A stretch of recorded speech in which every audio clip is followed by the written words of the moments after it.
10 रुपए का गुलाब मांगने पर बेटे ने जड़ा थप्पड़, मगर उसी सूखे गुलाब ने एक ही पल में बदल दी पिता की किस्मत। नमस्कार दोस्तों, मैं हूं विवेक और आज जो कहानी मैं आपके सामने रखने जा रहा हूं वह एकमात्र कहानी नहीं बल्कि हमारे समाज का वह कड़वा सच है जिसे सुनकर आपका कलेजा मुंह को आ जाएगा।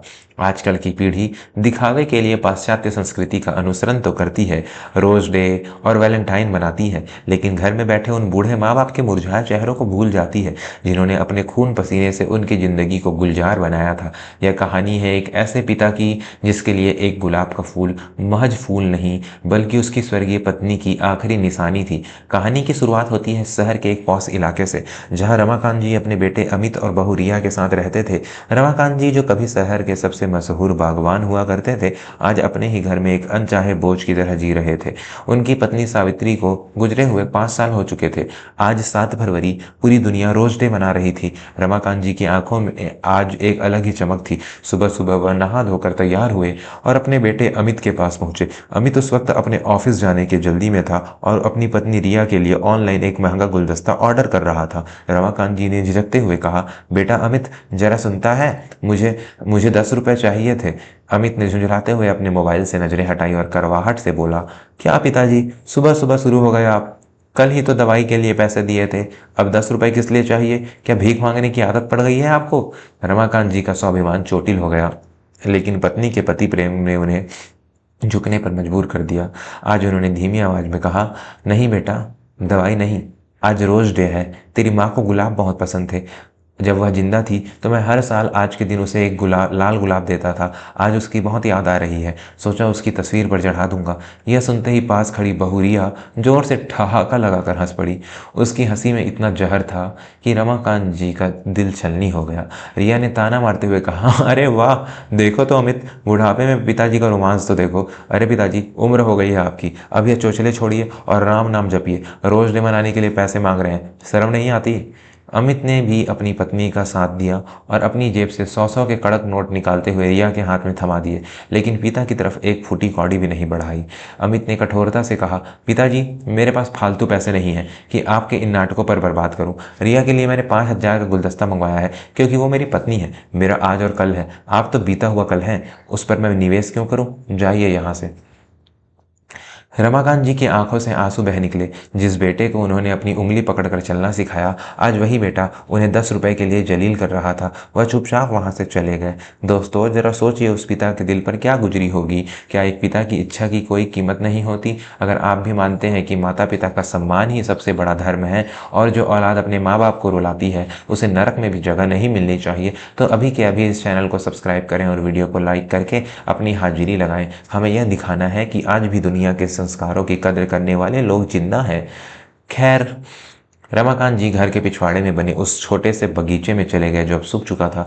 वहां एक कोने में एक पुराना गुलाब का पौधा था जो सालों से सूख चुका था। रमाकांत जी उस सूखे हुए पौधे के पास बैठ गए और फूट फूट कर रोने लगे। उन्होंने कांपती आवाज में उस सूखे पौधे से बात करना शुरू किया, देख रही हो सावित्री, आज हमारे बेटे के पास अपनी पत्नी के लिए हजारों रुपए हैं, लेकिन मेरे लिए 10 रुपए नहीं है ताकि मैं तुम्हारी तस्वीर पर एक फूल चढ़ा सकूं।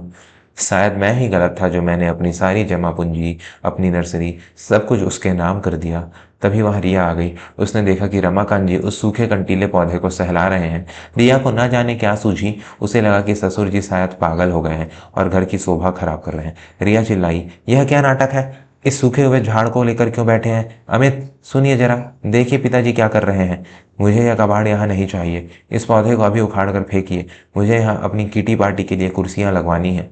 अमित भी वहां आ गया। उसने आव देखा न ताव, सीधा उस सूखे हुए गुलाब के पौधे को तरफ बढ़ा। रमाकांत जी ने उसके पैरों में गिर पड़े। वह गिड़गिड़ाए, नहीं बेटा, इसे मत उखाड़, यह तुम्हारी माँ की निशानी है। यह वही पौधा है जिसे मैंने और तुम्हारी माँ ने अपनी शादी की सालगिरह पर लगाया था।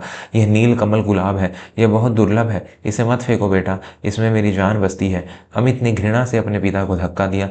रमाकांत जी दूर जा गिरे, उनके माथे से खून रिसने लगा। अमित ने गुर्राते हुए कहा, दुर्लभ? यह एक सूखी हुई लकड़ी है पिताजी, और आप सठिया गए हैं। आज इस घर से यह कचरा भी जाएगा और अब अगर आपने ज़्यादा चूं चपड़ की तो आपको भी वृद्धाश्रम छोड़ाऊंगा। यह कहकर अमित ने एक कुदाल उठाई और पूरी ताकत से उस सूखे हुए गुलाब की जड़ पर वार किया। खट की आवाज़ आई। मिट्टी के नीचे जड़ नहीं बल्कि कुछ ठोस चीज़ थी। अमित रुका। उसने और खोदा। वहां एक लोहे का पुराना जंग लगा हुआ संदूक दबा था। अमित और रिया की आंखें फटी की फटी रह गई।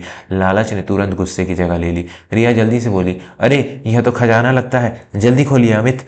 रमाकांत जी तो जड़ से करा रहे थे। यह देखकर सन्न रह गए। उन्हें भी याद नहीं था कि वहां क्या गड़ा है। शायद सावित्री ने कुछ छिपाया था।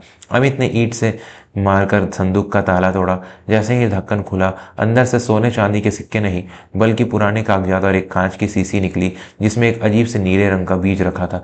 कागजात देखते ही अमित का चेहरा पीला पड़ गया, लेकिन रिया ने झपट कर वो कागज उठा लिए। वह एक वसीयत थी और साथ में एक पेटेंट के दस्तावेज थे। मित्रों, कहानी उस मोड़ पर आ खड़ी है जहां लालच और कर्म का हिसाब होगा। इससे पहले कि हम देखें कि उन कागजों में ऐसा क्या था जिसने अमित के पैरों तले जमीन खिसका दी, मैं आपसे एक बहुत ही भावुक अपील करना चाहता हूं। मित्रों, ऐसी कहानियों को आप तक लाने में बहुत संघर्ष और मेहनत लगती है। मैं भी एक साधारण परिवार से हूँ और अपने बूढ़े माता पिता की सेवा करने की कोशिश कर रहा हूँ। अगर इस कहानी ने आपके दिल को छू लिया है तो कृपया सुपर थैंक्स या ज्वाइन बटन दबाकर इस चैनल के सदस्य बने। आपका छोटा सा योगदान मुझे मेरे उपकरणों को सुधारने और मेरे जीवन के संघर्षों से लड़ने में मदद करेगा। आपका सहयोग ही मेरी ताकत है। अब आगे सुनिए। रिया ने कांपते हाथों से दस्तावेज पढ़ना शुरू किया। उसमें लिखा था, मैं डॉक्टर विश्वनाथ, कृषि वैज्ञानिक, यह प्रमाणित करता हूँ कि श्री रमाकांत जी ने गुलाब की एक ऐसी दुर्लभ प्रजाति सावित्री ब्लू रोज का आविष्कार किया है जो दुनिया में कहीं नहीं पाई जाती। इस फॉर्मूले और बीज की अंतर्राष्ट्रीय बाजार में कीमत आज की तारीख में 5 करोड़ रुपए है। इस बीज और इसके फॉर्मूले के एकमात्र मालिक श्री रमाकांत जी हैं। रिया और अमित के होश फाख्ता हो गए। जिस पिता को वो 10 रुपए का भिखारी समझ रहे थे, वह असल में करोड़ों की संपत्ति का मालिक था और वह दौलत उसी सूखे पौधे के नीचे दबी थी जिसे वे उखाड़ फेंकना चाहते थे। तभी घर के बाहर एक लंबी काली मर्सिडीज आकर रुकी। उसमें से कोट पैंट पहने 2 विदेशी और एक भारतीय वकील उतरे। वे सीधे बगीचे में आए। वकील ने रमाकांत जी को जमीन पर गिरा देखा तो दौड़कर उन्हें उठाया। वकील ने हाथ जोड़कर कहा, रमाकांत सर, माफ कीजिएगा, हमें आने में देर हो गई। वह विदेशी कंपनी आपके सावित्री ब्लू रोज के बीज को खरीदने के लिए तैयार है। जैसा कि डील हुई थी, वे आपको अभी के अभी 5 करोड़ रुपए का चेक और जीवन भर के लिए 2 लाख रुपए महीना रॉयल्टी देने को तैयार है। बस आपको इन कागजों पर दस्तखत करने हैं। अमित और रिया यह सुनकर हक्के बक्के रह गए। 5 करोड़! अमित तुरंत गिरगिट की तरह रंग बदलते हुए अपने पिता के चरणों में गिर गया। अमित मगरमच्छ के आंसू बहाते हुए बोला, पिताजी, मुझे माफ कर दीजिए। मुझे पता नहीं था। मैं तो बस बगीचे की सफाई कर रहा था। आप तो जानते हैं ना मैं आपसे कितना प्यार करता हूँ। ये पैसे हमारे परिवार का है ना। हम एक बड़ा बंगला लेंगे, है ना पिताजी। रिया भी मक्खन लगाते हुए बोली, हाँ पिताजी, मैं तो आपकी बेटी जैसी हूँ। उस समय मजाक कर रही थी। चलिए अंदर चलिए, मैं आपके लिए चाय बनाती हूँ। रमाकांत जी ने अपनी चोटिल देह को संभाला। उनकी आंखों में आंसू नहीं बल्कि अंगारे थे।